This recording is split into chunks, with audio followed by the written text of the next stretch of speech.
les lois du vin, il est écrit dans la Torah, deux points, vrai les guillemets donc, il est écrit les idolâtres qui mangent la graisse de leur sacrifice et qui boivent le vin de leur libation, etc. C'est dans le livre de Devarim au chapitre 32, verset 38. Qu'est-ce que veut dire la Torah lorsqu'elle parle des idolâtres? Tu sais qu'il y a toujours ce terme très ambigu chez certains quand on parle des goyim. Les goyim, ça signifie mot à mot les nations. Alors pour beaucoup, le simple fait que ils n'ont pas été habitués à s'entendre dire les goyim, alors ils prennent le mot les goyim comme chez les goyim quand on parlait des juifs, c'est-à-dire avec une connotation péjorative. En vérité, chez nous, quand on dit les goyim, ça n'a aucune connotation péjorative. La preuve en est, c'est que le peuple d'Israël s'appelle lui-même Goy Kadosh. La nation Kadosh, c'est-à-dire ce qui est séparé par une vie de sainteté dans la loi. Mais ça n'a pas du tout la connotation péjorative que lui prêtent ceux qui ne connaissent pas l'origine philologique du terme, vous comprenez? Donc le mot Goy, nation, ça veut donc dire d'abord et avant tout une nation parmi d'autres. Le peuple d'Israël s'appelle Goy Kadosh. Les Goïm, par extension, c'est toutes les nations qui n'appartiennent pas au Goy Kadosh. Maintenant, à l'intérieur de ces Goïm, il y a les nations idolâtres et celles qui ne le sont pas. Toutes les choses qui sont liées à la cacheroute, aux relations d'hommes, femmes, etc., toutes les interdictions, c'est les idolâtres.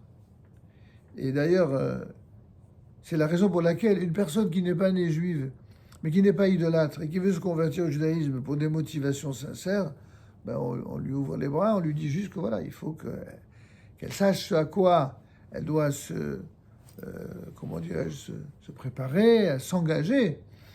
Mais une personne qui viendrait nous dire, oh, je veux bien être juif parce que je vais épouser les beaux yeux d'un tel, mais je veux rester idolâtre. Ouh, alors là, tu peux rester chez ta mère. Il n'y a pas de problème. On n'a rien contre aucun des goyim, mais les idolâtres, ça, on mange pas de ce pain-là. Ça rentre pas. Les goyim, oui, ils peuvent devenir un juif, il n'y a pas de problème. Mais les idolâtres, surtout, qu'ils ne deviennent pas juifs, on n'en a vraiment pas envie. On n'a pas envie d'idolâtrie. L'idolâtrie, c'est le contraire absolu de la foi en Dieu d'après la Torah. L'idolâtrie, c'est le contraire absolu vraiment de toute une vie de Torah et de mitzvot. Donc quand on vous dit qu'il y a un verset de la Torah qui nous fait référence aux idolâtres qui mangent la graisse de leur sacrifice, c'est-à-dire qu'on parle des vrais goyim qui, eux, sont des ovdei avodah zara, des idolâtres qui adorent le culte des idoles et qui, tout ce qu'ils font de matériel, lui donne une connotation spirituelle. Et c'est pour cela que cette idolâtrie, elle est véritablement gravissime, au point de contaminer tout ce qu'ils touchent, tout ce qu'ils disent, tout ce qu'ils boivent, tout ce qu'ils consomment et tout ce qu'ils partagent en matière de nourriture. Je dis toute cette introduction sans quoi vous ne comprendrez pas pourquoi il y a des règles de cacheroute liées précisément à la consommation, mais aussi à une distance que l'on tient avec ce type de goïm, c'est-à-dire d'idolâtre. C'est bien clair. Et donc, la Torah a enseigné en un même verset la loi des sacrifices idolâtres et celle du vin consacré aux sacrifices profanes. Le Talmud nous apprend de cette juxtaposition, de même que leurs sacrifices nous sont, à nous juifs, totalement interdits, et ce, sous toutes leurs formes, ainsi nous est-il défendu de consommer et de tirer profit de leur vin. Voilà la naissance de l'histoire du vin kasher. Jusqu'à maintenant, on vous dit vin kasher, vous ne comprenez pas trop. Quelle différence il y a entre le vin kasher et le vin non kasher? C'est que du jus de raisin, non? Kamouvan qui a été traité de manière différente. Mais il n'y a pas que cela. Il y a le fait que le traitement, que la vinification, que les vendanges, enfin bref, toutes les étapes n'ont été faites que par des juifs ou des personnes dont on a la certitude qu'ils ne sont pas idolâtres. Et dans le doute, on est obligé, les khatrila, de n'avoir affaire qu'à des juifs. Donc le vin kasher, c'est cela, d'abord et avant tout. C'est une affaire de traitement et de vendange et de traitement du vin, de préparation du vin par des juifs. Et attention, pas n'importe quel juif. Des juifs qui ne se comportent pas comme des idolâtres. Sinon, vous pourriez croire que c'est du racisme. Pas du tout. Un juif qui se conduit comme un idolâtre, on n'a pas le droit ni de toucher ni de boire son vin. Donc, vous voyez bien que c'est pas une affaire de goy, c'est bien une affaire d'idolâtre. C'est très important d'insister là-dessus. Alors voyons maintenant la nature même de l'interdiction. À partir de ce verset, nos sages ont étendu l'interdiction au fait de ne pas consommer et de ne pas profiter, tirer profit de tout vin étant seulement entré en contact avec une personne non juive, donc de type idolâtre, bien que les sacrifices idolâtres par le vin sont assez rares, ne se pratiquent plus de nos jours. Il y a bien ce qu'on appelle la libation de vin qui existe encore dans certains pays africains ou dans certains pays du Moyen-Orient, de l'Extrême-Orient plutôt, ou même d'Amérique du Sud. C'est ce qu'on appelle le Yain Nesser, n'est-ce pas? Mais pour autant, c'est du vin béni, etc. Mais ça n'est pas véritablement des sacrifices idolâtres comme à l'époque. C'est quand même pas au ce même niveau.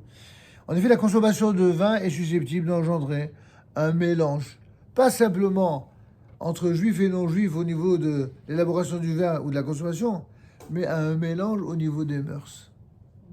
Et là, on en vient à la raison pour laquelle, pendant plusieurs siècles, une personne qui voulait se convertir au judaïsme uniquement pour épouser les beaux yeux d'un tel ou d'un tel, c'était évidemment pas acceptable.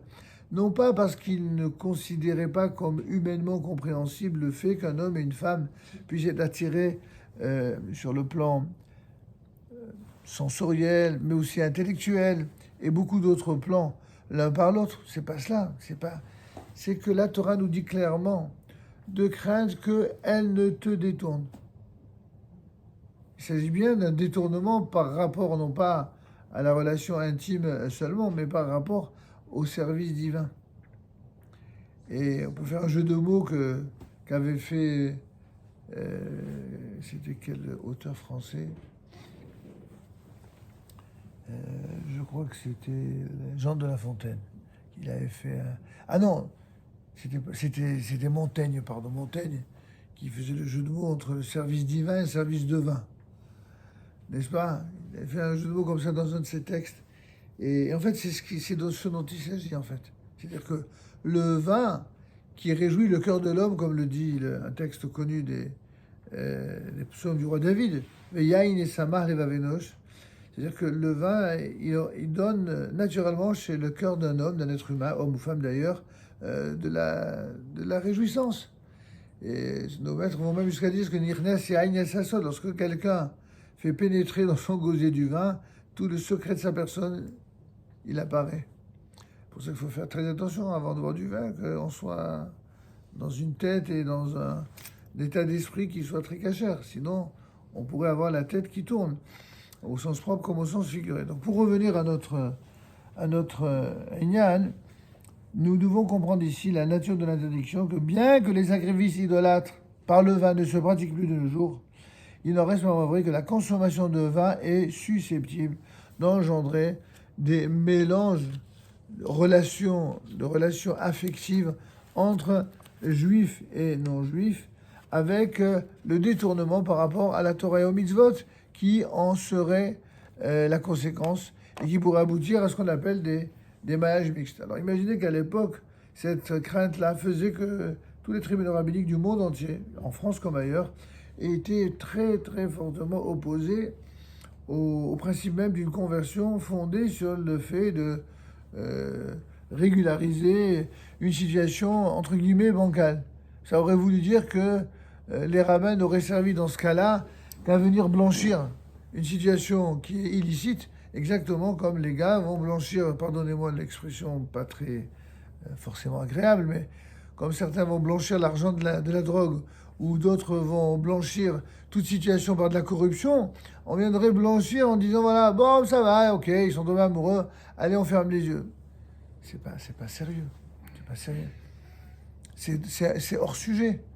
On n'a rien contre le fait que deux jeunes gens soient amoureux l'un de l'autre. Mais ce qu'on dit simplement, c'est que si l'un des deux n'est pas juif, il doit comprendre. Et mieux, ils doivent comprendre. Pas que la personne non juive qui veut devenir juive. La personne juive de naissance doit comprendre que c'est pas une comédie, la conversion. C'est une véritable adhésion à un destin, à une loi, exactement passée par ce par quoi sont passés les enfants d'Israël au mont Sinaï, lorsqu'ils ont reçu la Torah, avec cette montagne sur la tête. Il y a eu un moment où on leur a pas trop donné le choix.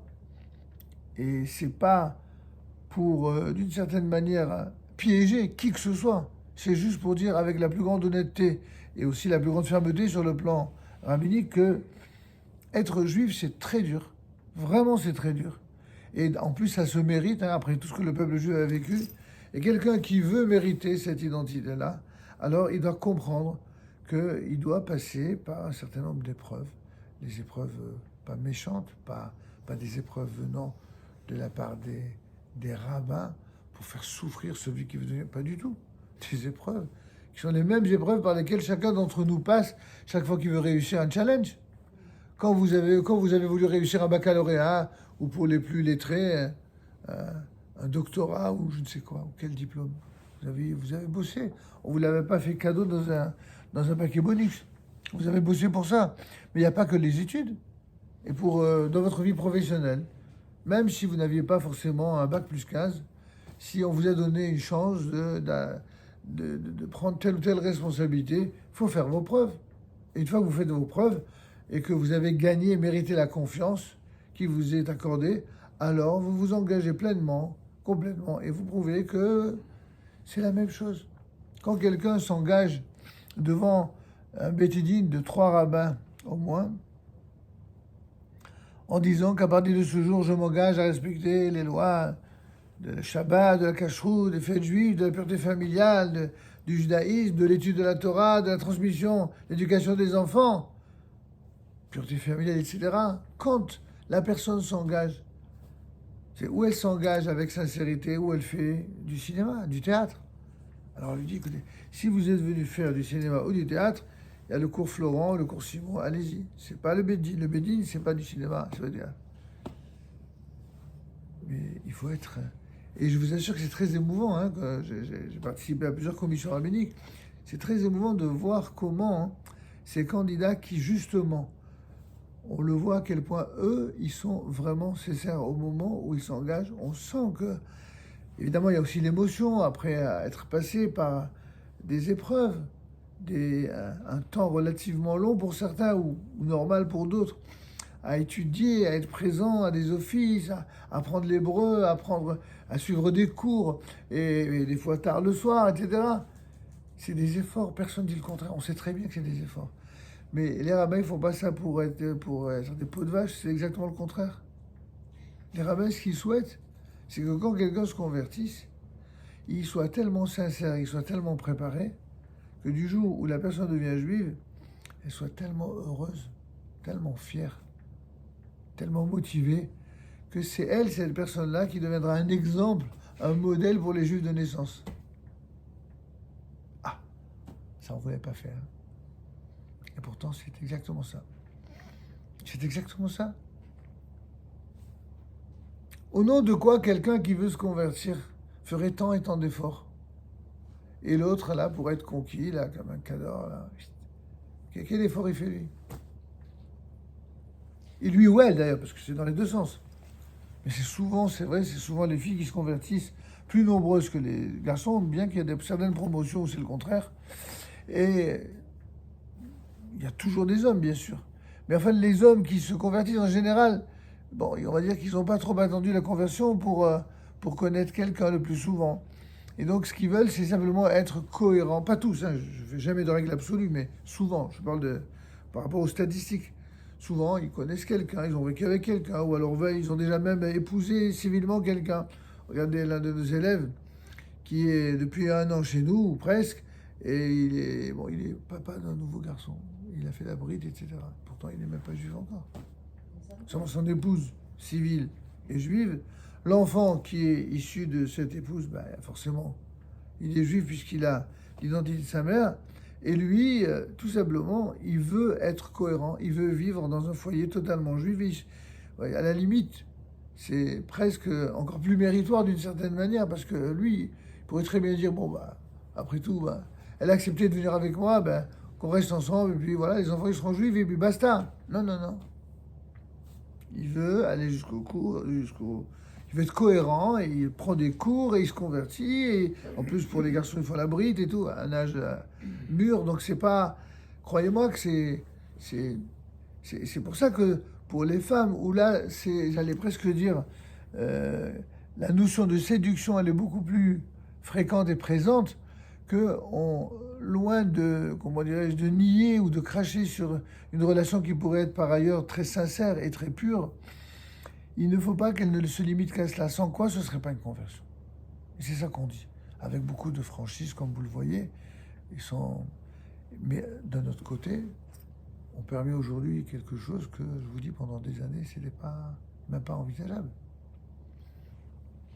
Ce que, par contre, qui demeure aujourd'hui comme hier, c'est que le Beit Din veut qu'il y ait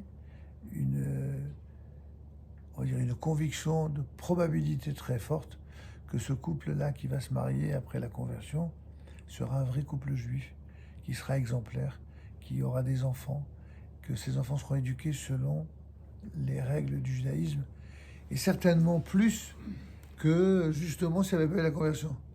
Ça veut dire que, écoutez bien le raisonnement, d'une situation où les rabbins étaient très très durs, parce qu'ils considéraient qu'à l'époque, dans la mentalité d'époque, si quelqu'un se convertissait, c'était uniquement par intérêt pour avoir une vie amoureuse, et que finalement, on se méfiait de cela. Aujourd'hui, on est arrivé à la conclusion que, puisque de toute façon, cette réalité, elle est déjà vécue, et depuis bien longtemps, que si quelqu'un, au contraire, il continue à se donner du mal pour se convertir, c'est déjà une preuve plus flagrante que, jusqu'à preuve du contraire, il prend ce cheminement-là au sérieux. Il est prêt, il ou elle est prêt à faire des efforts. Et même s'il n'est pas à 100% convaincu, ce que nous essayons de transmettre par nos cours, c'est de le motiver ou de la motiver à cela, en lui disant, il ne faut pas penser que c'est uniquement pour le fait de ne pas être, de faire entre guillemets du cinéma ou du théâtre. C'est que nous, en tant que rabbins, ce qu'on recherche, c'est le bonheur des gens qui viennent nous voir. C'est pas autre chose. Qu'une personne soit née juive ou non juive, si demain l'une se convertit et l'autre se marie avec elle, il faut qu'ils soient heureux. Il faut qu'ils soient heureux ensemble. Il ne faut pas que nous soyons, entre guillemets, et malgré nous, les complices d'un truc complètement foireux. C'est pour ça que de plus en plus, on le dit, des fois, certains le disent sur le bout des doigts, et moi, je le dis franchement. C'est ma nature, pardonnez-moi, mais que voulez-vous? Je suis comme ça, j'aime bien être franc. Moi, je dis, si quelqu'un qui se convertit au judaïsme n'est pas totalement soutenu par la personne avec laquelle il ou elle a décidé de vivre son identité juive, laissez tomber tout de suite. Vous ne serez pas heureux. Vous ne serez pas heureuse. Ça ne marchera pas. Et ça, c'est toute l'expérience qui nous l'a démontré. Ça ne marchera pas. Si celui qui vous a fait comprendre qu'il faut se convertir parce que la famille, ça va mal se passer, c'est compliqué, il veut avoir des enfants juifs, c'est-à-dire, qui c'est qui fait les efforts dans l'histoire? C'est uniquement la personne qui se convertit. Et lui, alors, c'est quoi les efforts? Ça ne marchera pas. La vie, l'amour de deux personnes, c'est quand tous les deux font des efforts. Quand tous les deux s'investissent complètement et totalement. Et c'est ce que nous, on souhaite. On ne souhaite pas casser la baraque, au contraire. On ne souhaite que, si baraque il y a, qu'il soit accompagné aussi de baraka, de beracha, de bénédiction. C'est-à-dire que ça fonctionne. Et bon, ça donnera à réfléchir. De temps en temps, je reviens sur ce thème. C'est pas nouveau. Apparemment, c'est aucun rapport avec le vin. Ça a quand même, oui, rapport avec le vin, puisqu'on vient de dire que la raison pour laquelle on a été aussi rigoureux sur le plan rabbinique pour le fait de ne pas consommer du vin, c'est pour éviter justement les rencontres et la mixité. D'accord? Donc ça a quand même un lien. En tout cas, on va comprendre ici que, au-delà de cette explication purement rationnelle que chacun comprend très bien. Il existe une raison qui est purement spirituelle à cette fameuse interdiction de consommer du vin non kasher, dont seuls les sages de la mystique juive, c'est-à-dire les plus grands kabbalistes, connaissent la profondeur. Ainsi, ici, la raison première n'a pas de sens dans le cas où, par exemple, le non-juif n'a pas d'enfant et qu'il n'est donc pas à craindre que ces relations aboutissent à des mariages mixtes. Quelqu'un qui sympathise avec une personne qui a déjà un âge bien avancé, qui ne va pas avoir d'enfant. Il n'y a pas... On n'a plus cette crainte. Alors, on devrait dire, bon, alors dans ce cas-là, on permet le vin, allez hop, il est des nôtres. Non, ça ne marche pas. L'interdit subsiste, pourquoi? De par sa racine spirituelle. Qu'est-ce que ça signifie? Nos sages ont institué leurs interdits, quelles que soient les circonstances et les conditions dans lesquelles l'individu se trouve, comme le disent nos sages, de par sa racine spirituelle. Il y a une dimension irrationnelle dans l'obligation de la Torah. Il n'y a pas que du rationnel. Et nous, on n'a aucune honte à dire et à assumer que dans la Torah, il y a l'écrasante majorité des éléments de la Torah connus sont tout à fait rationnels, mais il y a aussi un pourcentage non négligeable, ça dépend de quelle mitzvah, des dimensions qui sont irrationnelles. Et pour nous, évidemment, ça n'est pas moins important que la dimension rationnelle. Les Mahadavado, mais à quoi ressemble ce que je vous dis? Un Sefer Torah. Dans un Sefer Torah, vous avez des lettres écrites en noir, d'un très beau noir, d'une très belle encre. Vous avez un parchemin qui entoure l'écriture. Le parchemin est blanc. D'accord? Parmi les règles relatives à l'écriture d'un Sefer Torah, on nous apprend que on n'a pas le droit de lire dans un Sefer Torah où l'on repérerait la moindre faute. S'il y a la moindre lettre qui est fautive, on arrête directement la lecture, il est pas soul.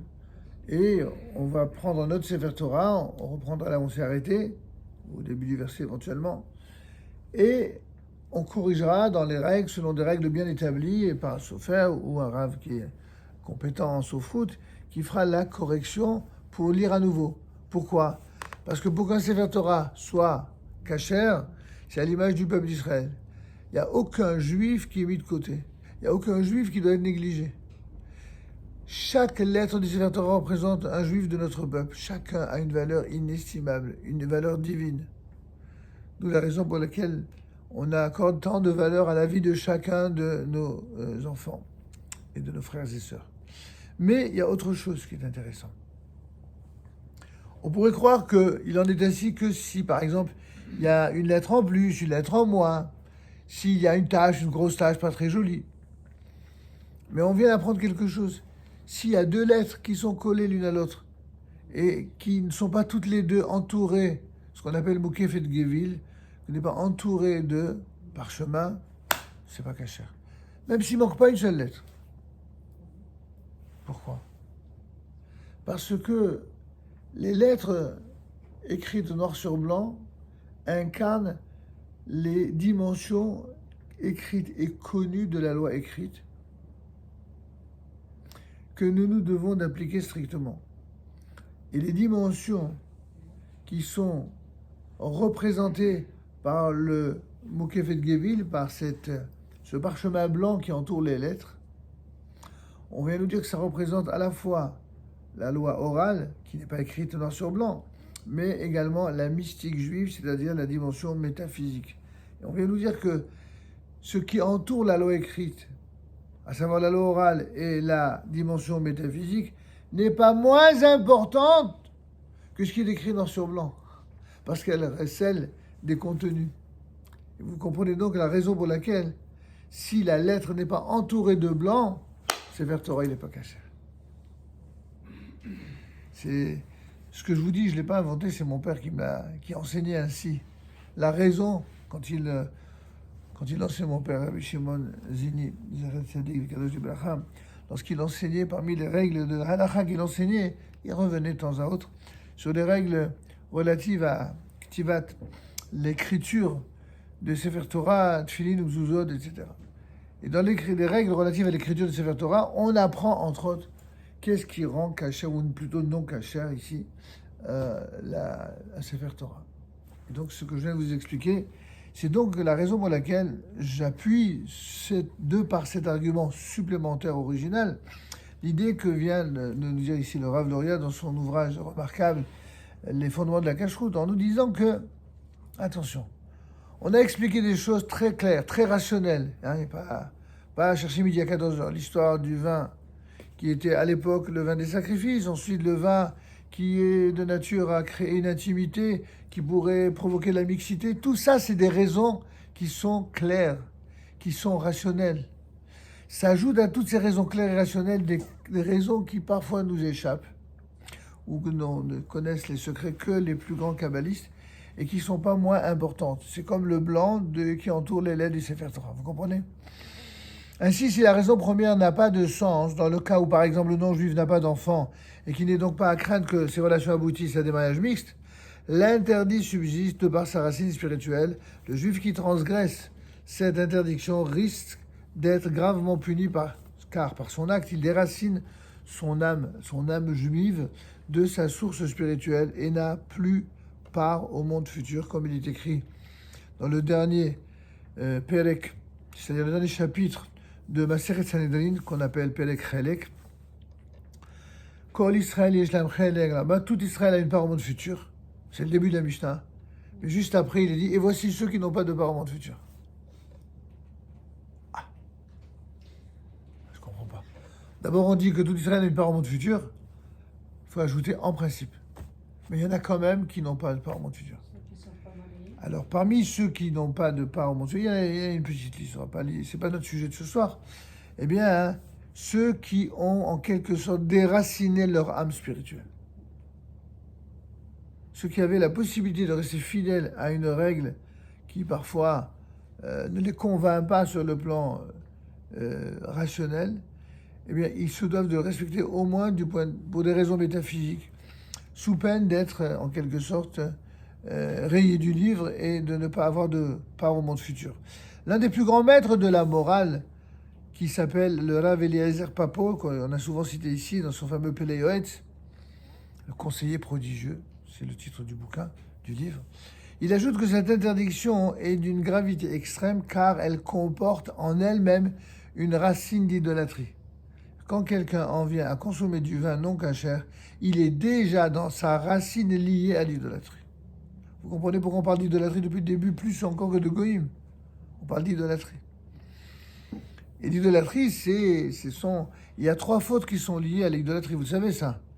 L'idolâtrie, ce sont toutes les unions physiques et charnelles interdites. C'est le fait d'avoir foi en des idoles et le fait d'être directement ou indirectement coupable de meurtre prémédité. C'est ça. Toutes ces 3 fautes sont liées à l'idolâtrie.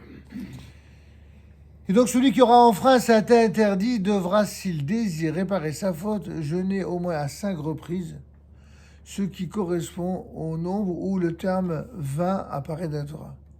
En effet, quelqu'un qui est sincère dans sa teshuva, il peut pratiquement toujours faire teshuva, mais avant qu'il le fasse, il faut être sûr, quoi. C'est pas je fais teshuva aujourd'hui, puis demain je recommence. Ça marche pas, ça.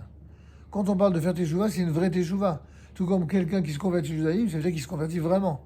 C'est pas, il se convertit, il apprend sa récitation pour faire bonne figure devant un jury rabbinique, et puis après, quelqu'un qui ferait cela, il risquerait fortement de remettre en cause sa conversion, qui pourrait d'ailleurs être annulée à tout moment. Donc c'est important de comprendre ça.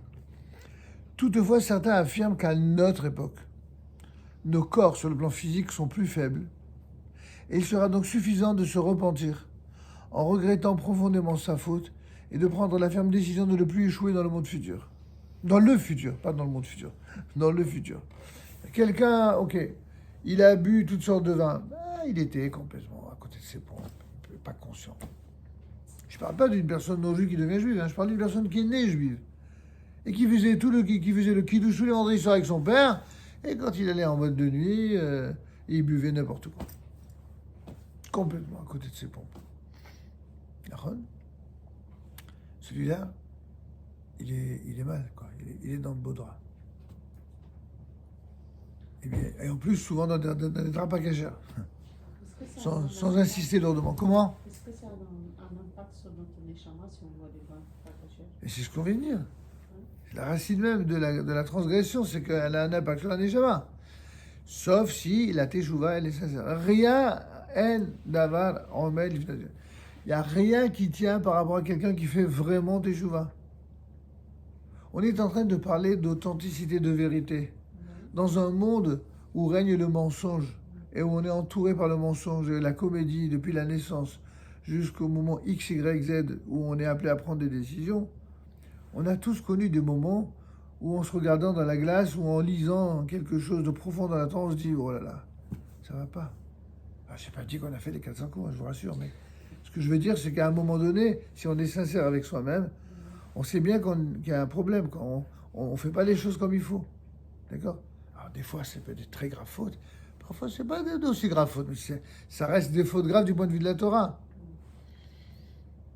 Dites-moi, quelqu'un qui n'a jamais grandi dans la Torah et les mitzvot, s'il tombe amoureux d'une jolie demoiselle et qui lui est fidèle, il lui a fait aucun mal, et que même cette fille, elle lui est fidèle, elle n'a fait aucun mal, elle ne regarde pas ailleurs. Mais a priori, qu'est-ce qu'ils ont ces gens-là? A priori, si on s'en tient à la dimension purement humaine et affective, mais ce n'est pas des mauvaises personnes. Ils n'ont pas, de leur point de vue et de par l'éducation qu'ils n'ont pas reçue, qu'est-ce qu'ils ont fait de mal? Ils sont pas allés s'amuser, badiner partout, non. Il y a un élan du cœur sincère, ils sont fidèles l'un à l'autre. A priori, quel est le problème?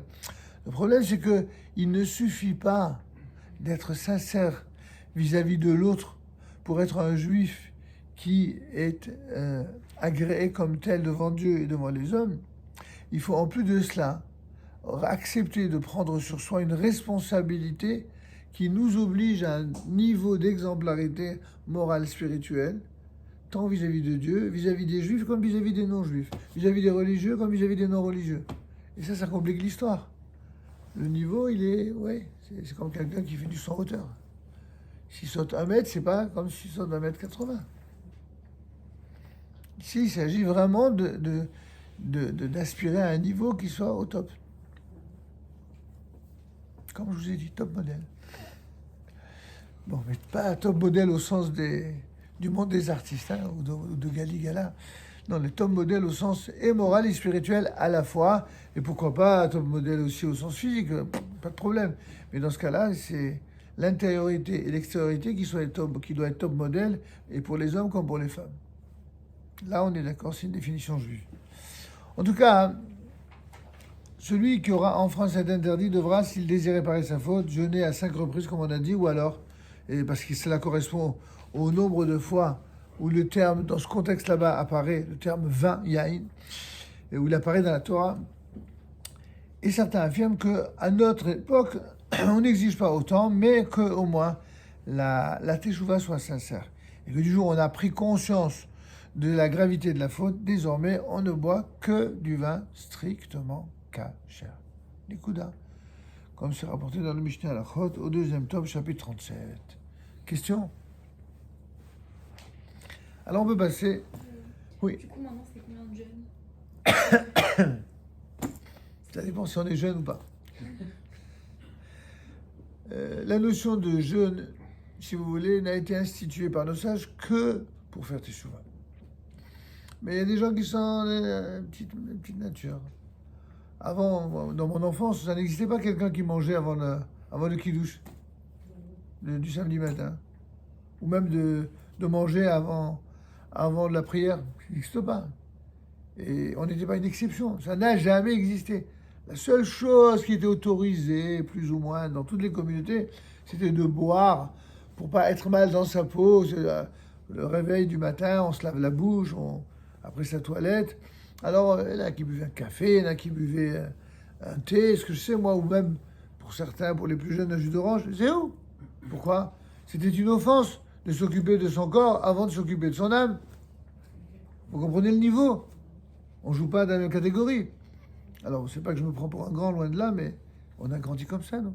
Jusqu'à maintenant, je ne mange pas avant la prière. Ça passe pas, c'est pas possible. Même un jour de jeûne où certains ils se lèvent très tôt pour manger, l'usage des Mekoubalim, c'est de ne jamais manger. avant. Donc même si on se lève plus tôt, on va boire un café, Nekuda. On ne mange pas, même la veille du jour de jeûne. Même si sur le point de vue de la halakha, il y en a qui permettent, donc on autorise. Mais nous, on ne le fait pas. Tout dépend du niveau que l'on veut atteindre. Vous comprenez? Est-ce qu'on peut instaurer les jeûnes toutes seules, par exemple, on se dit, voilà, moi je veux faire le jeûne le lundi et le jeudi parce que il y a quelque chose, ça ne va pas chez moi. Oui, bien sûr. Si le fait de jeûner vous permet de vous motiver à faire mieux teshuva, à progresser davantage, à vous rapprocher de Dieu et des mitzvot, mais vakasha. Mais si la seule chose que ça a pour effet, c'est de vous affaiblir et d'être dans un état second et de ne pas faire... Moi, je connais des gens, pour jeûner, qu'est-ce qu'ils font? Ils dorment toute la journée. Et puis, quand ils se lèvent du lit, ils vont au cinéma. Excuse-moi, Laziz, mais si tu jeûnes comme ça, t'as pas vraiment compris ce que c'est que le jeûne. Le jeûne, c'est pas ça. C'est pas uniquement se priver de manger. Non. J'ai bien compris que c'est pas ce que vous disiez. Je vous donne la réponse complète. Je vous dis, le Rambam et tous les grands poskim vous le rapportent 1000 fois. La raison essentielle pour laquelle tous les jeûnes ont été institués, même les jeûnes publics, les jeûnes obligatoires, et a fortiori le jeûne qu'on voudrait s'imposer, c'est parce que ça crée les conditions morales et spirituelles d'indépendance par rapport au désir du corps et se transformer, mon gré malgré, en un ange. Un ange qui ne vit que de spiritualité. C'est ça la raison. Sinon, on n'est pas maso. Et est-ce que ça répare la neshama si on fait ce jeûne? Ben, ça répare. Écoutez, je ne suis pas mécano, mais je peux vous dire que a priori, oui, sur le plan rabbinique, c'est ce qu'on dit. Dans les halakhot, c'est ce qu'on dit. Quand on jeûne, dans l'esprit dans lequel on doit jeûner, évidemment. C'est d'accord. Enfin, regardez le Ramchal, un des plus grands kabbalistes de tous les temps. Il y en a eu quelques-uns, Baruch Hashem. Rabbi Moshe Chaim Lutzado, qui a écrit d'innombrables ouvrages sur la Kabbalah, dont un des plus célèbres et des plus à portée de la main, c'est le fameux Mesilat Yesharim, le Da'at Evunot. Il écrit en introduction, il y a des gens insensés qui croient que la piété dépend de se tremper dans un mikvé dans la glace et de réciter toute la journée le Tehillim. Imaginez ce grand Mekoubal qui dit ça. Est-ce que vous croyez qu'il a dit ça pour se moquer de ceux qui lisent les Tehillim ou qui vont au mikvé? Lui-même, il allait au mikvé. Lui-même aussi, il faisait des livres. Mais il a voulu dénoncer quelque chose. Ceux qui ne retiennent que la dimension externe d'un acte et qui lui vident l'essentiel de sa substance, de sa lumière. Baal Tanya, qui est celui qui a fondé la Chassidut Chabad, et qui, de tous les Chabad, est certainement le plus saint et le plus incontestable en matière de grandeur, il explique dans le Tanya que, à propos de la mitzvah de Sefirat HaOmer, du conte du Homer, il dit que Sefirat HaOmer, c'est Milachon Sapir Veyahalom. Sefirat HaOmer, c'est le fait de compter, vous savez, la mitzvah de compter les 49 jours qui séparent la fête de Pessah de la fête de Shavuot, pour incarner les 49 degrés par lesquels il faut passer. Sortir des 49 degrés symboliques de Toum'a, d'impureté dans lesquels on était tombé en Égypte, et remonter les 49 degrés de pureté jusqu'à mériter le don de la Torah. Vous connaissez ça, j'imagine. Il dit, pour y arriver, il faut comprendre qu'est-ce que c'est que le sens des mitzvot. C'est pas de faire bêtement, singer un acte et de faire une mitzvah. Il faut recueillir et faire ressortir de chaque mitzvah son saphir, son diamant. Vous comprenez? Donc, c'est la même chose. C'est ce qu'il a voulu dire le Ramchal.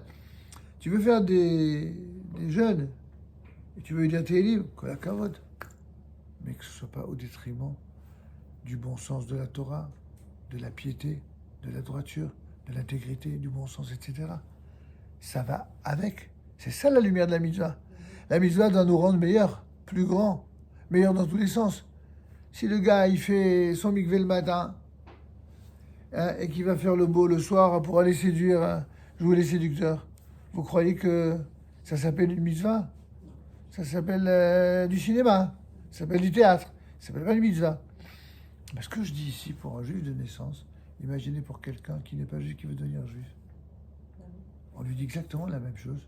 On lui dit, vous êtes peut-être une belle personne, extérieurement, intérieurement, vous avez peut-être une belle âme, mais faites attention. Le jour où vous devenez juive, Dieu va s'occuper de vous. il va vous retirer votre âme quand vous ferez plouf dans le mikvé, et à la place, il va vous faire cadeau d'une âme toute neuve. Waouh, quelle chance! Une âme magnifique. Alors, je vous rassure qu'après le mikvé, on ne rétrécit pas au lavage. Hein. On est la même chose physiquement à l'extérieur, il n'y a pas de souci. Par contre, à l'intérieur, il y a tout qui chamboulait. Complètement. Ceux qui l'ont vécu pourraient vous en parler mieux que moi. Mais ça veut dire quelque chose de très fort, de très puissant.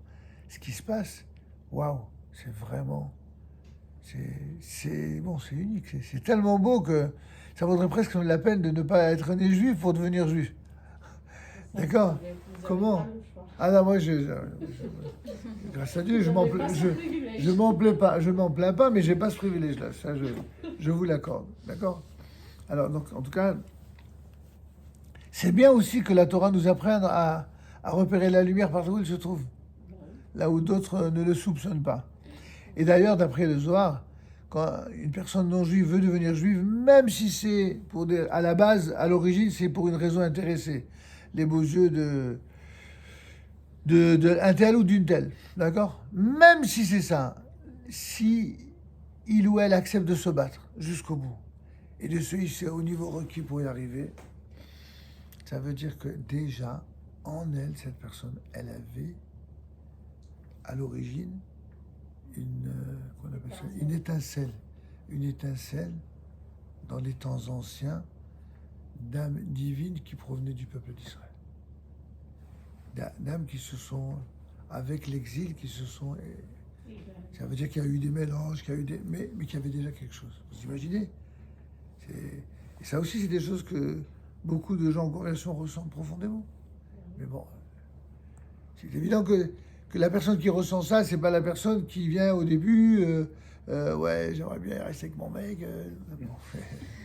Personne qui est assez grossier pour le dire ainsi, mais vous m'avez compris. Il n'ose pas le dire, mais... Alors, il y a toujours un bon copain ou une bonne copine juive. Oh, que diable, ne dis surtout pas ça, ils vont le jeter. Bon, et tous sont des imbéciles parce que quand ils parlent comme ça, parce que ils font comme si c'était un jeu ou une mise en scène. Et moi, toute ma franchise, elle n'a d'autre but que de dire à chacun, soyez honnête, c'est tout. Soyez honnête.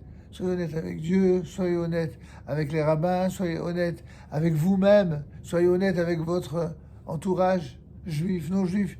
Il n'y a que comme ça que vous serez heureux ou heureuse. Il n'y a que comme ça que vous irez jusqu'au bout, d'une manière équilibrée, équilibrante, et un modèle pour les autres. C'est un plaisir, parce que si c'est dans le Ça, c'est pas un plaisir. il faut voir. Il faut attendre pour voir ça vous verrez après. Hein. Une histoire que je raconte souvent, j'ai un de mes élèves très sympathique. Il était toujours le premier à la synagogue le samedi après-midi et il venait depuis Khlel Khalé, là-bas. Derrière Clichy, il venait, il faisait des kilomètres, des kilomètres, des kilomètres. Il était toujours le premier. Il était motivé. Et il était un garçon étonnant, hein, vraiment. Une culture monumentale, il s'intéressait à tout. Il loupait jamais un cours. Ni à la synagogue ici, ni à la synagogue là-bas, où il était aussi. Ni les cours, à l'époque on faisait là-bas au consistoire. Il ne loupait rien. Il était extraordinaire. Et je disais toujours, regardez celui-là, incroyable, quel modèle c'est. Et il me dit un jour, avant de passer au mikvé, il me dit, Rav, donnez-moi une bracha avant le mikvé, je vous en prie. Alors je le regarde comme ça, je lui dis, je te préviens, maintenant tu n'es pas encore juif. Quand tu seras dans le mikvé, tu vas devenir juif. Ça veut dire que le Yetzirah, le mauvais penchant, il va s'occuper de ton cas, mais alors grave. Alors méfie-toi que sur certaines choses, ce sera 100 fois plus difficile d'être un bon juif après le mikvé que de l'être comme tu l'étais avant le mikvé, quand tu te préparais. Alors ma bracha, c'est que ça. Il revient un mois après et il s'éclate de rire. Parce qu'entre-temps, je lui ai reproché, je lui ai dit, hé, ça y est, maintenant, t'as eu ton mikvé, tu viens plus à l'heure comme avant. Alors, au bout d'un mois, il y craque, il me dit, Rachidi, je vous jure, c'est la folie, vous aviez raison. Je dis, quoi? De quoi tu parles? Je dis, mais depuis que j'ai fait le mikvé, je vous jure, je tombe de sommeil après la tefila. Avant, j'avais pas sommeil, j'avais envie de venir au cours. Maintenant, bien sûr, j'ai envie de venir au cours. Mais ça avait comme les satan, il m'empêche de venir. Il me dit, bon, va dormir juste un quart d'heure et je me réveille. Ah, il faut que je cours comme un ouf, etc. Ah, j'ai dit, ah, tu vois, tu reconnais. Bon, ça veut dire au moins que ton mikvé, il a marché. Alors que ça ne vienne pas justifier maintenant pour de rester dans ton pieu. Il faut que pieusement tu t'en relèves et que tu... Et finalement, bon, il est resté fidèle et il est toujours... c'est un garçon toujours exemplaire. En tout cas, on a répondu à toutes nos questions. Donc, on va... Oui, dernière question peut-être. C'est bon? C'est bon? Top. Alors, la semaine prochaine, puisqu'il est déjà 26, on ne va pas entamer un nouveau sujet. La semaine prochaine, nous allons parler de quelque chose qui ne fâche pas du tout, mais qui est très, très, très important à connaître. Dans les lois relatives, d'une part, aux différentes formes d'idolâtrie et aux religions connues, dites notamment monothéistes. Quelles sont les différentes religions qui sont visées par l'interdit de toucher au vin ou de consommer du vin? Il y a des choses que vous savez, d'autres que, à mon avis, vous ne savez pas forcément. On développera ça, si Dieu veut, la semaine prochaine. Bezat Hashem. Donc, je vous souhaite de passer une bonne semaine et puis également un bon Shabbat. C'est quoi la page?